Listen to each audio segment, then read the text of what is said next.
professor no programa de pós-graduação em Educação da Universidade de Caxias do Sul, coordenador da ação educativa e ativista social, participou da Comissão Nacional de Alfabetização e Educação de Jovens e Adultos no Conselho Técnico e Científico de Educação Básica da CAPES. Foi presidente da Associação Brasileira de ONGs e relator nacional pelo Direito Humano e Educação. Participa de diversos conselhos e editais na sociedade civil e é membro do Conselho da Anistia Internacional desde 2015. Professor Sérgio, então, passamos a palavra a você neste momento.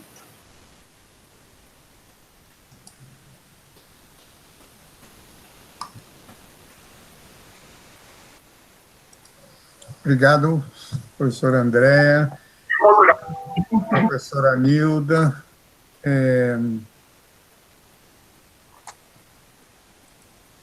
Estão me ouvindo? Estamos. Obrigada, professor Sérgio. Bom, muito bem. Muito boa noite a todos os participantes. Eu espero que a gente possa ter uma noite de diálogo, de conversa. Eu vou fazer uma breve apresentação e espero que depois a gente possa continuar nesse nosso diálogo a partir do chat, das perguntas e dos comentários de vocês. Eu quero dizer que eu agradeço muito o convite dos colegas, né, aqui do Observatório, e gostaria de dizer que um pouco a minha fala vai nessa lógica que vem sendo desenvolvida aqui também pelo nosso programa de pós-graduação, nos diálogos em educação, escola e coronavírus, coordenada pelas nossas colegas, as professoras Cláudia Bissol e Terciane, do QESE, que vem, vamos dizer, nos ajudar a conversar sobre o momento que a gente vive e, como bem foi dito do início desse ciclo de debates, tentando diminuir as incertezas no momento em que a gente, de fato, tem mais incertezas do que certezas, né, frente a uma pandemia de uma magnitude e com muitas dúvidas sobre ela. E, por isso mesmo, tem provocado uma disputa de significados e de recomendações de várias áreas, né, saúde, economia, trabalho, e também tem um impacto muito grande na educação. E nesse sentido que eu gostaria de fazer a minha fala aqui. Vamos dizer, apesar dessas incertezas e do que vem ocorrendo nesse momento, o fenômeno das pandemias não é novo, né? Se a gente pegar apenas alguns exemplos, né, desde os mais antigos, por exemplo, a peste bubônica, que depois se transformou, foi chamada de peste negra, que assolou a Europa no século XIV e matou entre 75 a 200 milhões de pessoas. Quer dizer, imagina-se que essa pandemia tenha reduzido a população mundial, que na época era de 450 milhões, a provavelmente menos 100 milhões, né? Chegando a 350 milhões. Uma outra, e que a gente conhece, é a varíola, né? Que durou, enfim, quase 3.000 anos, desde 1300 a.C. até recentemente, quando a varíola foi finalmente erradicada do planeta em 1980. E a varíola era transmitida por vias respiratórias, né, como é esta Covid. Mas, finalmente, conseguiu-se uma vacinação, né, uma vacina, e a vacinação em massa fez com que ela desaparecesse, praticamente desaparecesse. A cólera né, outra epidemia global, né, que ocorreu em 1817 e que, não em vírus, mas por bactéria, né, e que vem sofrendo diversas mutações e pode-se considerar ainda uma pandemia.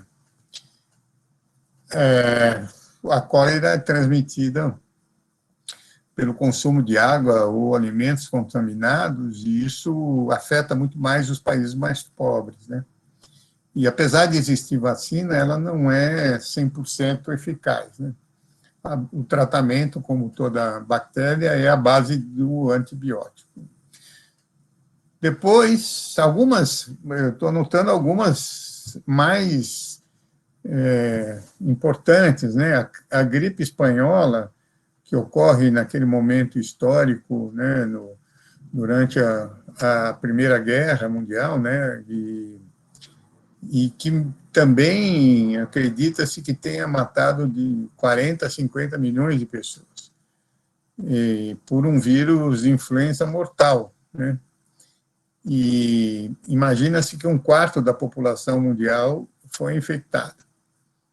E chegou no Brasil por causa de um navio que veio parando em vários lugares, né, deixando passageiros em Recife, Salvador, Rio de Janeiro, e acabou sendo disseminado aqui no país.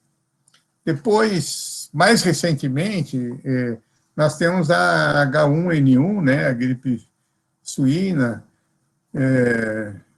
que surgiu a partir do México, né?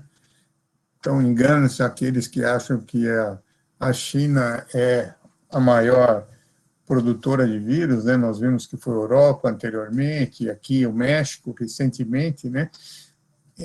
Em 2009, se espalhou rapidamente pelo mundo e matando 16 mil pessoas. Então, o contágio da gripe suína acontece a partir também de gotículas respiratórias no ar, ou através de uma superfície contaminada. Eles são sintomas muito parecidos com a gripe, né? Febre, tosse, dor de garganta, tal. Felizmente, hoje nós já temos vacinas e essa campanha recente de vacinação é contra esse vírus, né? Bom, em todas essas pandemias, houve consequências muito fortes, né, para diversas áreas, incluindo a educação. Mas vamos pensar um pouco o que vem produzindo essa pandemia atual da Covid-19, no caso da educação no Brasil. Inicialmente, eu queria dizer que, para nós, a escola pública, ela é um bem público. Por quê? Não só porque houve uma luta ao longo dos anos para que a gente pudesse constituir um sistema educacional para a maioria da população, e, de fato, hoje, 80% da população, dos 48 milhões que frequentam a educação básica, estão na escola pública. E essa escola veio sendo construída por pressão da sociedade e por ações de governo. E o direito veio sendo ampliado para mais pessoas que pudessem frequentar essa escola, para ter esse direito, e por mais anos de ensino obrigatório, né? Nós passamos dos 4 aos 8, depois aos 9, agora nós temos esse direito estendido desde a escola primária até o ensino médio, né? Educação básica toda. Então, é uma conquista da sociedade brasileira e a sua oferta é um dever do poder público. Apesar do fato de que essa escola ainda não se universalizou e não atingiu níveis de qualidade necessárias, porque o sistema público atende de maneira desigual determinados grupos populacionais, determinadas escolas, locais e regiões. Então, apesar desse crescimento como direito e de ampliação do sistema público para cada vez mais pessoas, ele ainda não se constituiu como um instrumento de emancipação dos setores mais pobres da população. E essa é a nossa luta permanente, né? É por aí que a gente vem, de fato, tentando avançar sob o ponto de vista de entender a educação como um direito humano e um dever do Estado para com a população. Bom, esse é o primeiro fato importante de ser levantado, porque o que acontece com a pandemia? A pandemia atual, ela acabou levando a responsabilidade da educação, né, do espaço público para o espaço privado, né, para o espaço das famílias. E, portanto, dividindo essa responsabilidade da educação das crianças, ou dessa escolarização, vamos dizer, das crianças e dos jovens, né, para o seio de cada uma das famílias que tem, vamos dizer, filhos nessa idade ou que estavam na escola. Portanto, todo esse esforço que a gente veio colocando, tentando trazer para constituir essa escola pública como uma escola universal e de qualidade, agora ela está no colo de uma sociedade que é uma das mais desiguais do mundo. E uma sociedade que não está preparada e nem tem condições de assumir essa responsabilidade, apesar dos enormes esforços pedagógicos e didáticos dos profissionais da educação e dos gestores.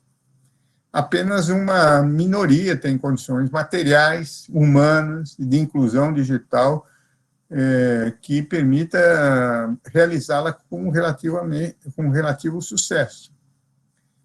Primeiro, por causa da desigualdade, essa desigualdade econômica, né? Quer dizer, 55 milhões de brasileiros vivem hoje abaixo da linha da pobreza, o que significa 1/4 de toda a população.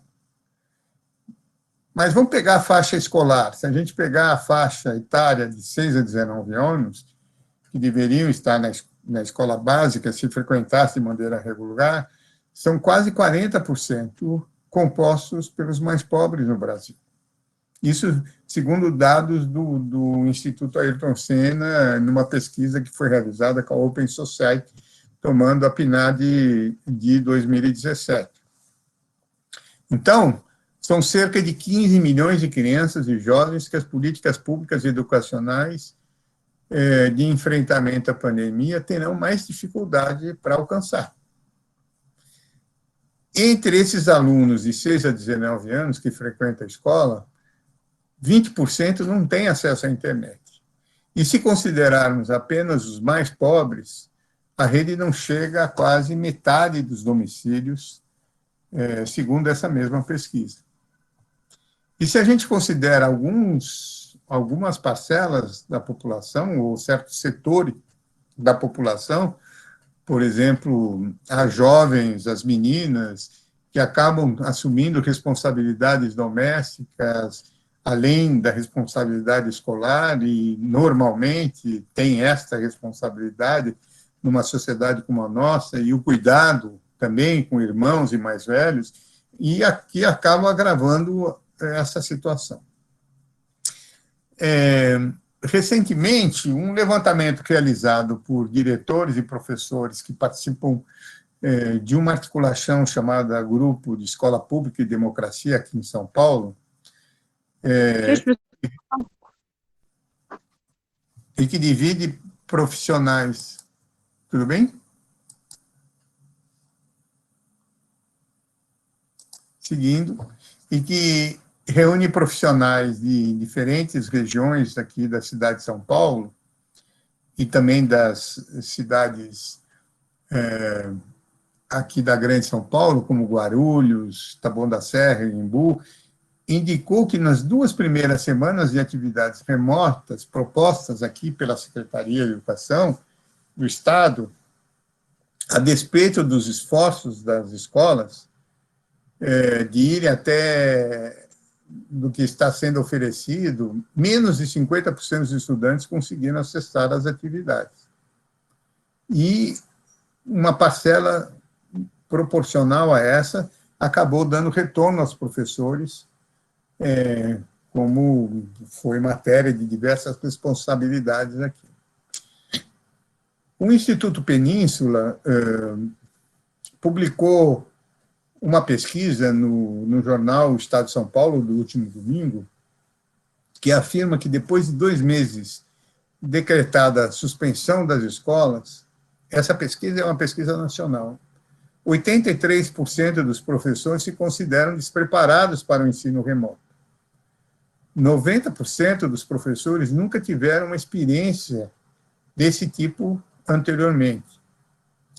E, depois de todo esse período, 55% não haviam recebido, até esse momento, o suporte necessário, o apoio para realizar esse tipo de trabalho. O que isso acaba resultando? Isso faz com que, por exemplo, 83% dos professores da escola pública só utilizam como estratégia o WhatsApp para falar com as famílias, ao invés das plataformas educacionais, né, usando seus próprios celulares e arcando com os custos, né, desse trabalho que vem sendo realizado. Essa mesma pesquisa apontou que o número de horas trabalhadas pelos professores para a produção de conteúdo e para o acompanhamento dos estudantes das atividades e reuniões de planejamento junto à escola aumentou consideravelmente.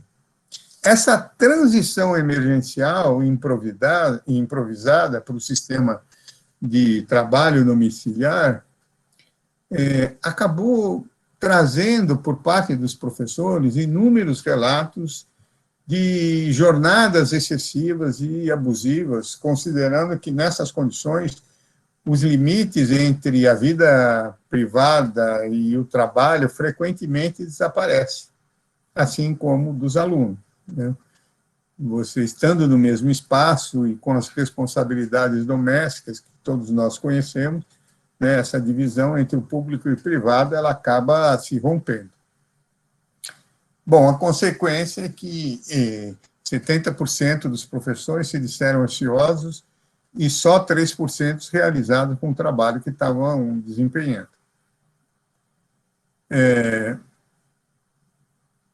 E um dado importante, que talvez não apareça, mas que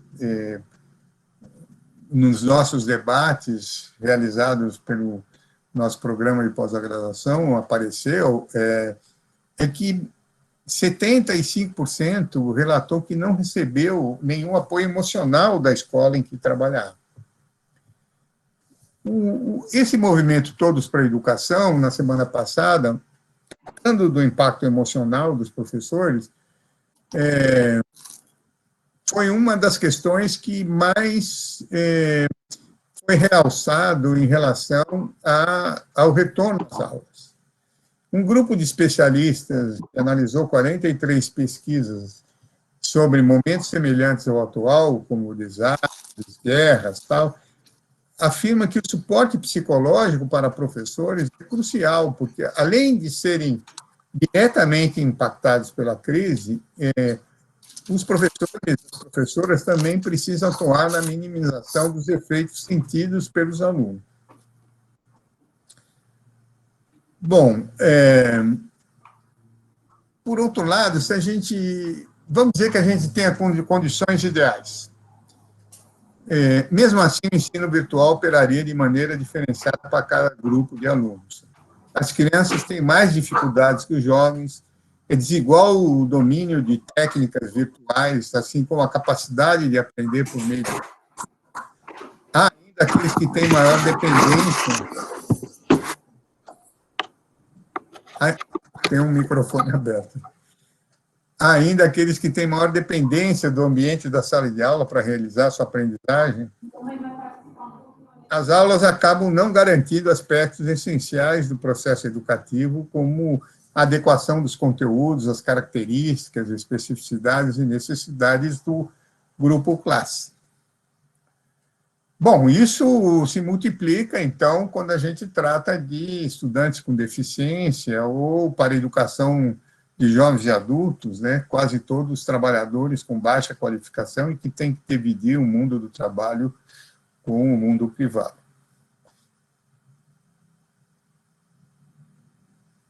A aprendizagem virtual, definitivamente, utilizada de maneira adequada, pode ser favorável aos desafios da escola, mas ela não consegue substituir com qualidade as relações pessoais, grupais, simbólicas e emocionais que se estabelecem no processo educacional e que auxiliam na superação das dificuldades.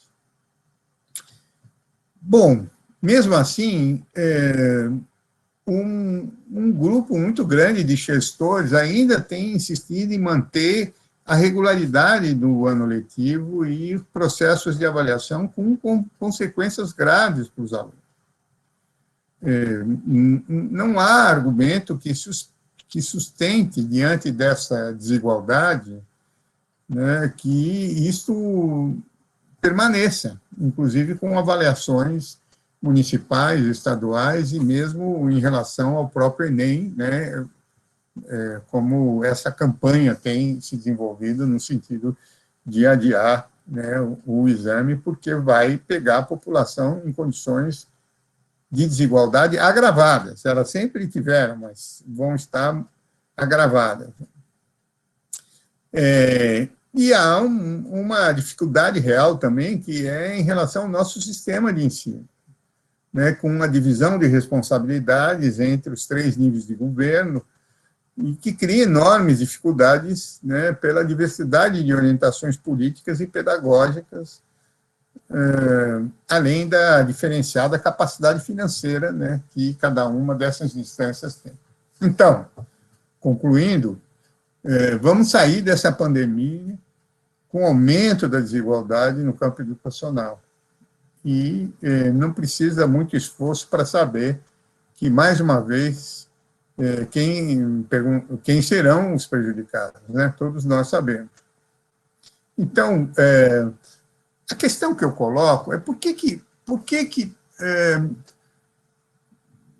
perante uma demanda desta natureza, de 48 milhões, né, de estudantes que hoje estão em suas casas e não estão frequentando a escola, por que não há, por parte do poder público, a mesma ênfase no debate e enfrentamento da questão educacional, como temos visto em relação à economia e à questão sanitária? Por que o ministro da Educação não vem assumindo esse papel de liderança em um momento tão importante para a educação no nosso país, mesmo sabendo que a responsabilidade pela educação básica está na mão dos estados e municípios, mas existe um papel indutor, um papel de coordenador que o Ministério da Educação deveria assumir. Por que não são estabelecidos protocolos mínimos para o trabalho dos profissionais da educação? Por que não há uma política comum de apoio às famílias no campo educacional para minimizar essa desigualdade, como há no campo econômico e como há também em relação ao sistema sanitário? E qual será o plano futuro para que, na saída dessa crise, não se ampliem ainda mais as desigualdades colocadas na educação? Algumas informações já começam a aparecer.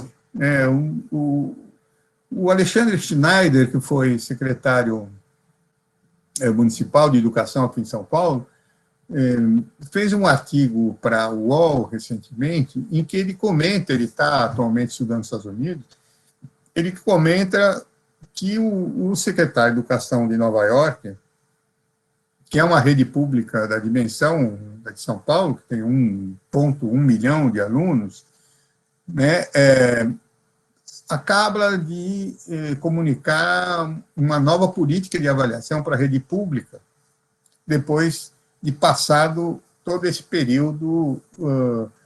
Bom, eles estão ainda numa situação de pandemia muito grande. Claro, o sistema escolar, né, o regime escolar lá, por ser um país do norte, é diferente do que é no sul. Mas a prefeitura definiu diretrizes gerais no começo e ocupou do monitoramento e deu autonomia às escolas para que elas pudessem se organizar, desenhando a melhor estratégia de acordo com a sua realidade. Mantiveram uma comunicação constante entre a secretaria, a escola e pais, e foi possível rapidamente redefinir algumas políticas. Então, quando as aulas foram interrompidas, as escolas tiveram uma semana para formação de professores e elaboração das atividades, ao mesmo tempo em que foi realizado um censo sobre a disponibilidade de equipamentos e internet nas casas para que se garantisse o acesso a todos os estudantes. Bom, lá o regime, eles têm 2 paradas, né, a cada ano letivo, e após o primeiro mês, houve a parada da Semana da Primavera, quando, então, os estudantes ficaram desenvolvendo algumas atividades e houve um novo replanejamento baseado na primeira experiência nesse período inicial e também uma pesquisa com os pais e estudantes para saberem de que maneira que essa experiência vinha sendo desenvolvida. As atividades escolares diárias foram reorganizadas, assim como os critérios de avaliação, baseadas, vamos dizer, nas tarefas realizadas, né, e com o apoio dos professores.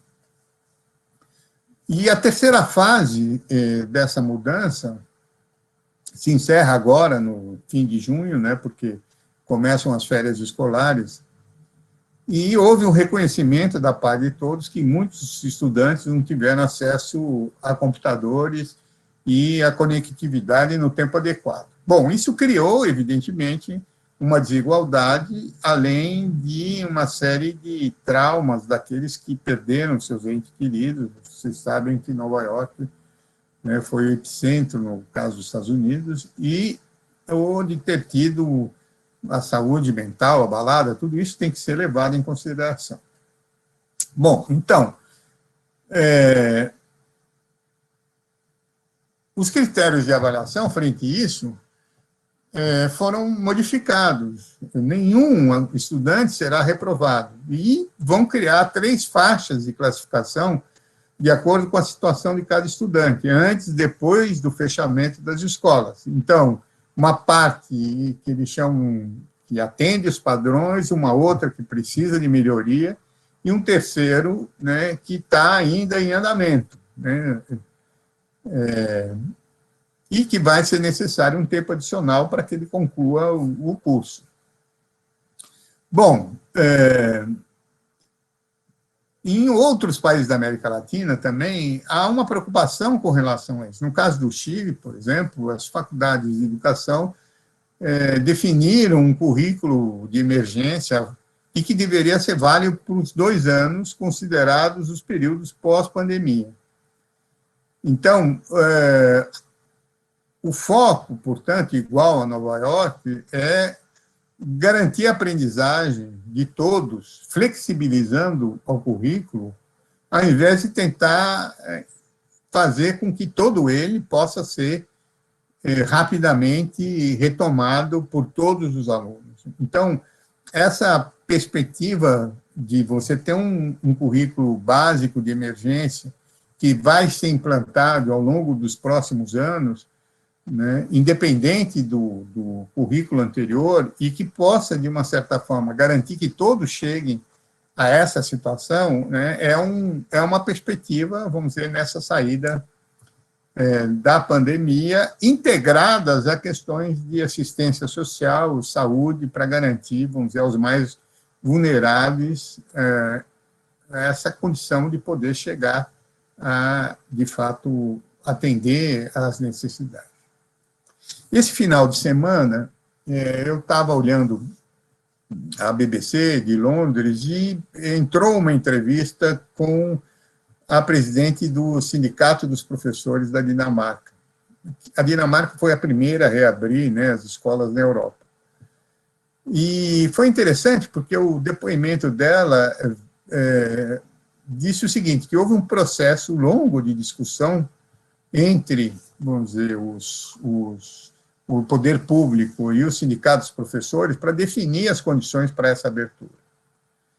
Foi estabelecida a distância de 2 metros entre os estudantes, né, portanto, as cadeiras elas foram espalhadas de maneira a não ter um contato mais próximo. Foi acordado um aumento na higienização escolar, né, no sentido de manter a escola permanentemente livre de qualquer perspectiva viral, menos alunos por sala e, portanto, significa mais recursos de investimento público, com a colaboração dos pais. Veja, tudo indica que, ao sair dessa epidemia, nós vamos ter uma das crises econômicas mais difíceis. E não quer dizer que esses países do norte não vão ter crise, porque outro dia eu li uma reportagem a respeito da Suécia que dizia que o ano que vem a expectativa deles para esse ano é de uma queda em 5% do PIB na Suécia, né, com todo o sistema funcionando, o econômico funcionando a todo. Bom, no nosso caso, nós vamos ter uma profunda dificuldade, porque com a queda da economia e dos impostos, né, muito provavelmente o Fundeb vai precisar de recursos públicos muito maiores do governo federal para poder garantir o financiamento. Outros exemplos disso, em situações de calamidade, que eu vi um artigo da Viviane Sena que falava sobre isso, dizendo que tanto o genocídio de Ruanda, de 94, e a passagem do furacão Katrina por New Orleans, né, em 2006, eles trouxeram, vamos dizer, tragédias enormes, né, ampliando a pobreza e impedindo situações de redução do bem-estar físico e mental. Mas tiveram desfechos bem diferentes. No caso de Ruanda, vamos dizer, todo o trabalho posterior foi no sentido de atender a inclusão, né, e alimentação de estudantes e famílias, né, com base nas suas necessidades, né, para a sobrevivência. E, com isso, foram necessários até 16 anos para retomar o nível de escolarização pré-crise, para vocês terem uma ideia. No segundo caso, em New Orleans, as políticas públicas foram com foco na gestão e capacitação dos professores,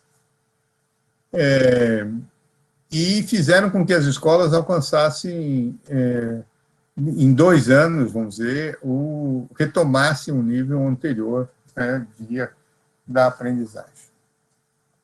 Bom, mas, de qualquer forma, o que indica é que, no futuro, nós teremos que pensar que as decisões e organizações da escola para o retorno às aulas, elas devem ser debatidas com a comunidade, e é fundamental que as secretarias dialoguem com professores, diretores, estudantes e famílias sobre os melhores encaminhamentos.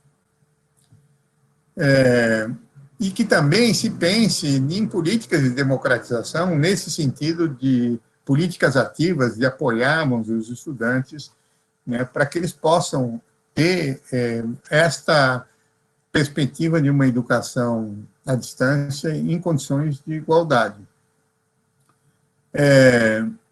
E que as decisões em relação ao calendário letivo de 2020 possam ser tomadas de maneira democrática. Afinal, é o professor, né, que está à frente dessas atuais formas de se fazer escolaridade E, portanto, esse contato é muito importante, e que haja a suspensão de todos os processos de avaliação, né, incluindo qualquer teste de larga escala, como é o caso do Enem.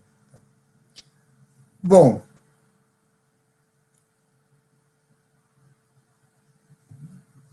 Completando,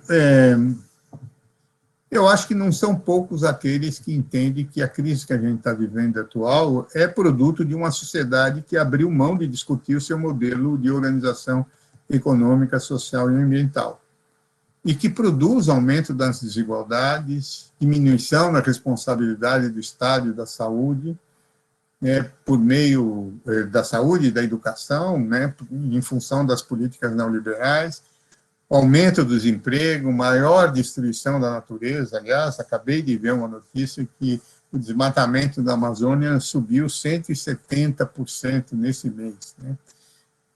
Nós vamos sair dessa pandemia provavelmente com a maior crise ambiental que a gente já teve. Aumento da discriminação e da segmentação dos setores da sociedade. Esse modelo é um modelo anterior à crise. Muito bem, se a gente pensar um pouco, um artigo que saiu recentemente do Thomas Piketty, que é professor de Paris School of Economics, e que vem trabalhando a questão da desigualdade, ele diz o seguinte, que no caso da gripe espanhola, o que nós vamos ver hoje aqui no mundo, com todas as, vamos dizer, com a postura mais pessimista, nós vamos ter 40 milhões de pessoas em todo o mundo que vão falecer. Acho que não vai chegar, porque é uma previsão pessimista e sem ação do Estado no sentido de atuar para minimizar esse... Mas isso é 1/3 do número de mortes da gripe espanhola. Naquela oportunidade, também ocorreu o que vem ocorrendo hoje em dia, uma profunda ação de desigualdade. Então, naquele momento, 0,5% a 1% da população faleceu nos Estados Unidos e na Europa, mas na Índia foram 6%. Bom, o que o Piketty defende é que em momentos de profunda desigualdade, como aquelas que foram vivenciadas no período anterior à Primeira Guerra e a essa gripe, ela foi, na saída, seguida por um aumento muito grande do papel do Estado e na diminuição dessa desigualdade, como foi descrito muito bem pelo Hobsbawm, chamando, vamos dizer, o período pós-guerra como a Era de Ouro, no seu livro A Era dos Extremos. Então, nós vivemos um período de aumento dos direitos, da participação do Estado, da garantia de seguridade social, num período posterior. Também dizem que o fim da servidão foi mais ou menos uma consequência da peste negra. A verdade é que tudo depende, evidentemente, daquilo que a sociedade define para essa saída. Uma grande mobilização social e política sempre se faz necessária se a gente quiser sair para uma sociedade em direção a menos desigualdade. Porque períodos de pandemia também podem provocar maior discriminação, fechamento dos países, como a gente está vendo em alguns países da Europa, nos Estados Unidos, aumento do autoritarismo e aumento, portanto, da situação de discriminação. Então, eu acho que, para nós, a esperança é que haja maior, nessa saída, não só haja um maior investimento público, o Piketty diz isso, que provavelmente uma maior política do bem-estar social nós poderíamos ter, a partir daí, frente à profunda desigualdade e tragédia que a gente está vivendo, e a gente espera que uma maior valorização do professorado, dos trabalhadores da educação, também do sistema público de ensino. Parece, e a gente espera, que fique mais claro para a população que nenhuma sociedade pode ser sustentável com esse nível vergonhoso desigualdade, e que nossa ação de solidariedade hoje, que é muita, com as pessoas que precisam da nossa ajuda, nos leve a pensar que uma sociedade justa é aquela na qual as pessoas possam viver dignamente pelo seu trabalho. Espero também que a sociedade tome consciência de que, se quisermos uma educação com efetivo instrumento de promoção da população, ela deveria vir acompanhada de outros direitos, como o direito à saúde, trabalho digno. A escola sozinha não pode tudo. Eu concluo, então, dizendo o seguinte, que quando a gente fala em educação, a nossa perspectiva está sempre pensada, muitas vezes, no tema da escola. Mas a educação também está no nosso dia a dia, nos nossos exemplos, nas nossas atitudes e valores. Portanto, um alerta seria pensar que, diante da pandemia, o que estamos nós discutindo no nosso núcleo familiar, nas redes sociais, nas nossas conversas virtuais, na nossa ação de solidariedade, nosso dia a dia de trabalho presencial ou remoto, com a nossa aposta de futuro, nosso projeto de sociedade frente à tragédia que estamos passando.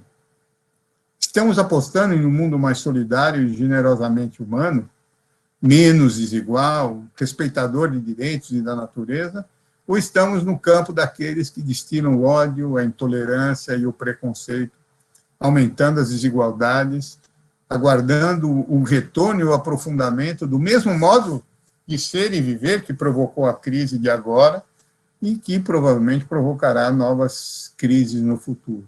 Não podemos deixar de esquecer desta dimensão educacional, que é aquela que está na sociedade e na vida da gente e que é aquela que vai oferecer projetos de futuro quando a gente sair dessa pandemia. Bom, isso que eu queria trazer aqui para que a gente pudesse discutir entre nós.